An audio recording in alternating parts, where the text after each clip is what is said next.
Salvador Dalí, la metamorfosis de un catalán universal. Cada mañana al despertar me siento un placer supremo, el placer de ser Salvador Dalí. Excéntrico, extravagante, egocéntrico, provocador, polémico. No hay suficientes adjetivos para definir a uno de los pintores más populares y controvertidos del siglo XX. Dalí, su obra y su vida se confunden entre el artista que fue y el personaje que él mismo creó. Este catalán universal quería ser cocinero a los 5 años y Napoleón I a los 7, pero al cumplir 16 su vocación estaba decidida. Seré un genio. Y para conseguirlo siguió un plan perfectamente trazado, si no se duda ni un ápice sobre lo que él mismo escribió y declaró a lo largo de su vida. Llegó al mundo el 11 de mayo de 1904 en la localidad de Figueras, Gerona, cerca de la Costa Brava catalana, al noreste de España, hijo de Salvador Dalí Cusi, notario del pueblo, y Felipa Domenech Ferres, un matrimonio acomodado, el libre pensador, y ella amante de las artes y muy devota. Salvador nació un año después de que su hermano mayor, que también se llamaba Salvador, muriera. La muerte es una de sus primeras obsesiones y nace aquí, de ese hermano al que se parecía como dos gotas de agua, pero con reflejos distintos, como recordaría años más tarde el pintor. Esta circunstancia determina, por un lado, que sus padres lo sobreprotegieran, lo que contribuyó a forjar su personalidad egocéntrica y extravagante, pero también a que se viera a sí mismo como el fantasma de su hermano. Desde pequeño muestra aptitudes para el dibujo y la pintura, a las que dedica muchas horas gracias al apoyo de la madre. En 1910 ingresa en el Colegio Hispano-Francés de Figueras, dirigido por los hermanos de las escuelas cristianas. Durante 6 años estudió en esta escuela en francés, antes de iniciar el bachillerato en el instituto de su ciudad. Durante esta época pinta lo que se cree fue su primer óleo, Paisaje, vista de los alrededores de Figueras, en el que demuestra, y así será hasta el final de su obra, el profundo apego que sentía por los paisajes de Ampurdán, sus caprichosas formas rocosas y la aridez propia del Cabo de Creus, que serán un tema recurrente en sus cuadros. Verano del 16. Además de los óleos, en estos primeros años ilustra los cuentos infantiles que le lee a su hermana, Ana María, nacida en 1908, que se convertiría en su único modelo femenino hasta la aparición de Gala. En 1916, los padres de Salvador lo envían a pasar el verano en las afueras de Figueras, en la finca El Molí de la Torre, propiedad de la familia Pillot. Dalí descubre allí el impresionismo francés, gracias a la colección que poseía Ramón Pichot, un conocido pintor de la época que ejerció gran influencia en el joven artista. Este movimiento pictórico le causó un gran impacto a Dalí, porque representaba el primer contacto con una escuela antiacadémica y revolucionaria, tal como lo recuerda el pintor en La vida secreta de Salvador Dalí.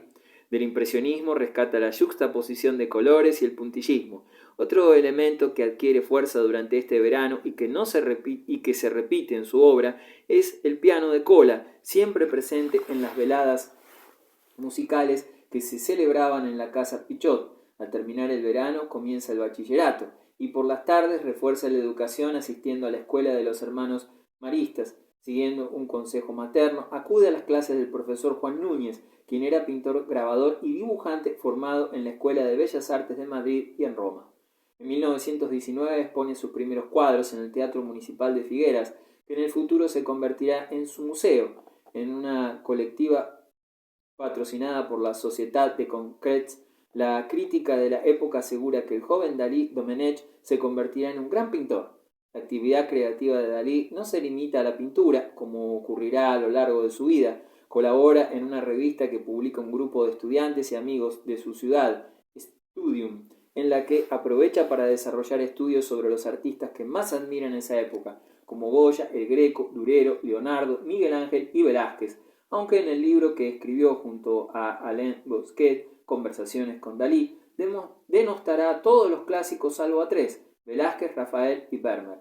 También escribe un diario personal, un diario 1919-1920, mis impresiones y recuerdos íntimos. En él se descubren, entre otras cosas, su interés por el activismo político radical, el miedo de los profesores del instituto y notas sobre el paisaje mezcladas con apuntes atmosféricos, siguiendo el ejemplo de los impresionistas. La Academia de Madrid. A principios de la década de los 20, Dalí se considera un pintor eminentemente impresionista y continúa admirando a Manet, Monet y Degas, aunque comienza a familiarizarse con el cubismo gracias a los artículos de las revistas especializadas y a un catálogo que le dio Ramón Pichot. Dalí decide dedicarse plenamente a la pintura. Su padre lo autoriza siempre y cuando termine el bachillerato y vaya a estudiar a la Academia de Bellas Artes de Madrid, donde puede obtener el título oficial de profesor, siguiendo el ejemplo del maestro Núñez. En un diario resumió cómo veía su futuro inmediato: terminar el bachillerato rápido, aprovechar la formación académica en Madrid, ganar una beca para después ir a Roma, y al volver seré un genio y el mundo me admirará. Quizás seré despreciado e incomprendido, pero seré un genio, un gran genio, porque estoy seguro de ello. La idea de trasladarse a Madrid estaba íntimamente ligada con la imposibilidad de poder pintar todo el año, todas las horas que quisiera. Esta plena dedicación solo la lograba durante los veranos que la familia pasaba en Cadaqués, en plena Costa Brava, donde el joven pintor le alquilaban un estudio para trabajar durante las vacaciones.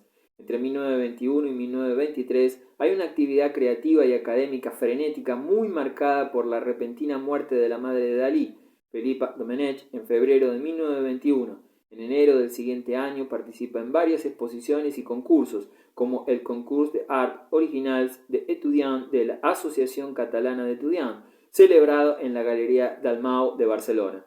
Allí expone sus obras: Salomé, La Venus que sonreía, Crepúsculo, Olivos, La merienda sur l'herbe, Cadaqués, La fiesta en la ermita y Mercado, obra que obtuvo el galardón del rector de la universidad. Termina sus estudios en el instituto, aunque sin saber multiplicar o dividir, y con la ortografía muy deficiente. A pesar de estas carencias, presenta una solicitud para ingresar en la Escuela Especial de Pintura, Escultura y Grabado de la Real Academia de Bellas Artes de San Fernando de Madrid, en la que es aceptado pocas semanas más tarde. En la capital se instala en la Residencia de Estudiantes, un centro donde convivirán estudiantes de distintas ramas y se facilitaba el intercambio de ideas y conocimientos de todos los ámbitos. Dalí entabla relación con varios jóvenes que se convertirán en destacados intelectuales, como Luis Buñuel, Federico García Lorca, Pepín Bello o Pedro Garfias, entre otros. Con los dos primeros le une una estrecha amistad que se traducirá en colaboraciones futuras. Dalí recordará años más tarde que el acercamiento al grupo liderado por Buñuel fue gracias a dos pinturas cubistas que Pepín Bello vio de casualidad en su habitación. Este descubrimiento fue comentado por todo el grupo que, hasta ese entonces, y tal como lo recuerda Dalí, veían al catalán como un ser extraño, de residuo romántico. No era para menos. Si los demás iban de trajes ingleses y chaquetas de golf, muy a la moda de los años 20, él iba de terciopelo y chalinas. Si todos llevaban el pelo corto, el de Dalí le llegaba a los hombros. Hacia finales de 1922 se registran dos acontecimientos familiares de importancia. Muere su abuela materna, María Ana Ferré, y su padre se casa en segundas nupcias con su cuñada, hermana de su fallecida mujer, Catalina Domenech. Entre 1922 y 1925, Dalí se va alejando del puntillismo y se acerca al cubismo, con un cambio impresionante hacia las tendencias de vanguardia. Dalí se suscribe al periódico comunista L'Humanité y a la revista francesa de arte L'Esprit Nouveau, por lo que está muy al tanto de las corrientes más modernas que se desarrollan en Europa, y toma contacto con las obras de Cézanne, Picasso, de Chirico, Braque, Gris. Dalí sigue depurando su técnica mientras busca un estilo propio, en base a lo que observa en otros artistas y otros movimientos. En octubre de 1923 es expulsado por un año de la Academia de Bellas Artes por protestar contra el profesorado por no haber elegido al pintor Daniel Velázquez Díaz para ocupar una cátedra de dibujo. Se ve obligado a regresar a Figueras y vuelve a estudiar con Juan Núñez, concentrándose en las clases de grabado, técnica en la que lograría una gran destreza técnica y artística. En 1924 publica varios dibujos en las revistas Alfar y España y regresa a Madrid para cursar las 4 asignaturas que le quedaban pendientes del año anterior. Otro hecho relevante es la publicación en España de La interpretación de los sueños, de Sigmund Freud, que no solo lee con avidez, sino que lo acerca a la estética del surrealismo. Camino a la fama. Durante la Semana Santa de 1925, Lorca visita a Dalí en Cadaqués y poco después inicia la correspondencia entre los dos artistas, en la que queda de manifiesto la influencia que ejercían el uno sobre el otro y verifica que Lorca ya no era jefe de las vanguardias, título que pasa a ostentar Dalí. En mayo se inaugura en Madrid la primera exposición de la Sociedad de Artistas Ibéricos, a las que Dalí presenta 10 cuadros, entre los que destacan Retrato de Luis Buñuel, Bañista, Desnudo y 6 naturalezas muertas. Más allá de los resultados, la participación de Dalí significó darse a conocer fuera de Cataluña.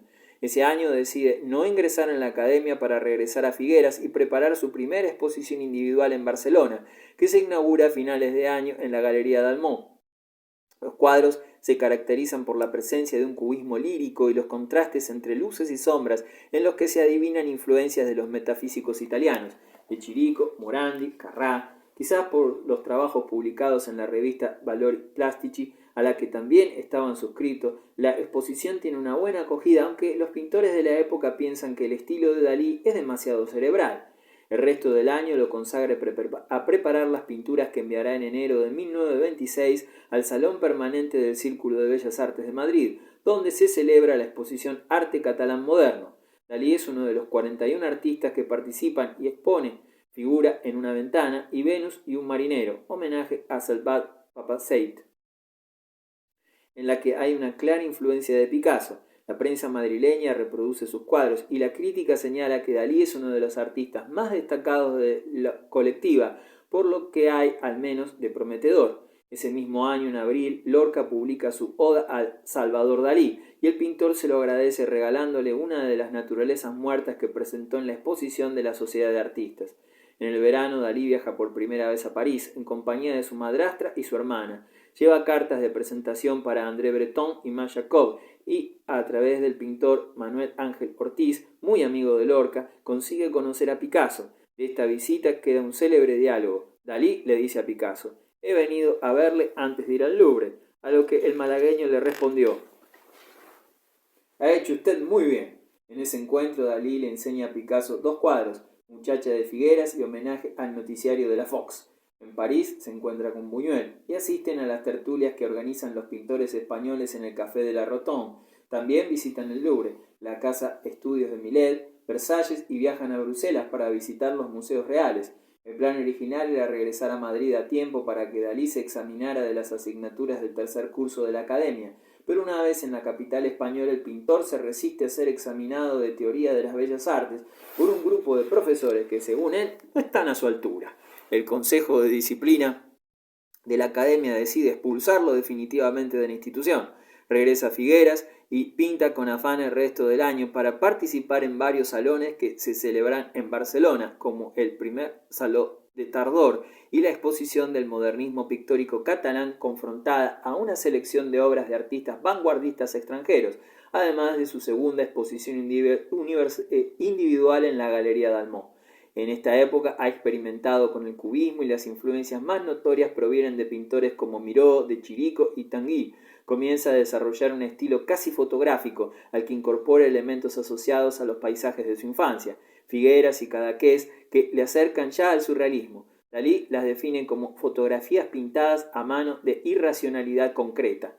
Ya desligado de la formación académica, Dalí tiene que cumplir el servicio militar, al que se incorpora en febrero de 1927, en Figueras, actividad que no lo limita en el terreno artístico. En marzo hace los decorados para la obra teatral La familia de Arlequí, de Adrià Gual, y prepara otros para Mariana Pineda, de García Lorca, que se estrena en mayo en la ciudad condal. Hacia el verano comienza a colaborar asiduamente en la revista Le Amic de Arts, donde publica el ensayo Saint-Sébastien a Federico García Lorca. Esta colaboración se mantendrá hasta 1929, fecha en que Dalí se traslada a Francia.